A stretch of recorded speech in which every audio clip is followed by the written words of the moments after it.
கோவை அருகே வழக்கறிஞர் வெட்டி கொலை. உடலை கைப்பற்றிய போலீசார் 6 தனிப்படைகள் அமைத்து கொலையாளிகளை தேடி வருகின்றனர். கோவை மாவட்டம் செட்டிப்பாளையம் அடுத்த மயிலேறிபாளையத்தில் வழக்கறிஞர் எஸ். உதயகுமார் கொடூரமாக கொலை செய்யப்பட்ட சம்பவம் பெரும் பரபரப்பை ஏற்படுத்தியுள்ளது. கோவை சரவணன்பட்டி பகுதியைச் சேர்ந்தவர் உதயகுமார். கோவையில் பல ஆண்டுகளாக வழக்கறிஞராக பணியாற்றி வந்தார்.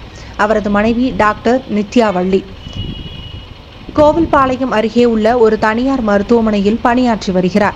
கடந்த வெள்ளிக்கிழமை பொள்ளாச்சி செல்ல திட்டமிட்டிருந்த உதயகுமார் தனது காரில் வீட்டை விட்டு புறப்பட்டார். ஆனால் மயிலேறிபாளையம் அருகே உள்ள ஒரு கோழிப்பண்ணை அருகே அவரது உடல் கிடப்பது கண்டுபிடிக்கப்பட்டது.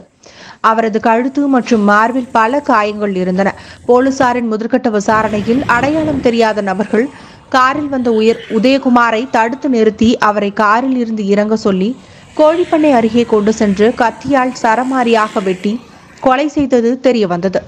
பின்னர் அவரது காரை எடுத்துக்கொண்டு தப்பி சென்றுள்ளனர். இந்த சம்பவம் தொடர்பாக சூலூர் இன்ஸ்பெக்டர் மாதையன் மற்றும் போலீசார் சம்பவ இடத்திற்கு விரைந்து சென்று உதயகுமாரின் உடலை கைப்பற்றி பிரேத பரிசோதனைக்காக அனுப்பி வைத்தனர். கோவை மாவட்ட காவல் கண்காணிப்பாளர் வி. பத்ரிநாராயணன் சம்பவ இடத்தை பார்வையிட்டு கொலையாளிகளை பிடிக்க 6 தனிப்படைகள் அமைத்தார். போலீசார் பல்வேறு கோணங்களில் விசாரணை நடத்தி வருகின்றனர். இந்த வழக்கில் முக்கியமான தடயங்கள் கிடைத்துள்ளன. தனிப்படை போலீசார் விரைவில் கொலையாளிகளை பிடிப்பார்கள் என்று எஸ்பி பத்ரிநாராயணன் தெரிவித்தார்.